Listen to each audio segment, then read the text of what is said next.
السلام عليكم. هذا لا حكمة laga soo wariyay carabtii hore hadalaas oo isugu jira qosol iyo xikmad waxaan ka rajaynayaa inaad channel si share garayso subscribe na saarto inna cas ayaa waxa uu lahaa dameer doodna wax ka xanuunsan dameerkii ilaahay waxa uu dhaartay inuu hadii uu ladnaysiyo inuu sameeyo 10 maalmood ilaahayna waa uu ladnaysiyo waanu soomay 10kii hadaba maalmo kadib waa uu dhintay dameerkii waxaan ugu dhaartay inuu ka jari doono rabaan 10 kamid ah waxaan nibaa ku ri gabadhiisii balaga hebel wax dumar qabo anna waxaan qabaa gabadh kaliya waxaan igu joogtay 9 dagaal gal yani 9 qaswo duul kadib sawij maashita waxa doonto guurso kulli kaas ma noolaha deere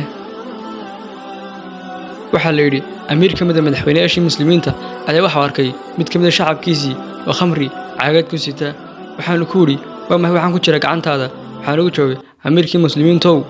waa caano aan ku sito waxaan ugu joogay waxay caanahan casi waxaan ugu joogay amiirkii muslimiintow markaan adeeg ku arkay khashir dartii bay isbedeleen oo ay casaadeen wassalaamu calaykum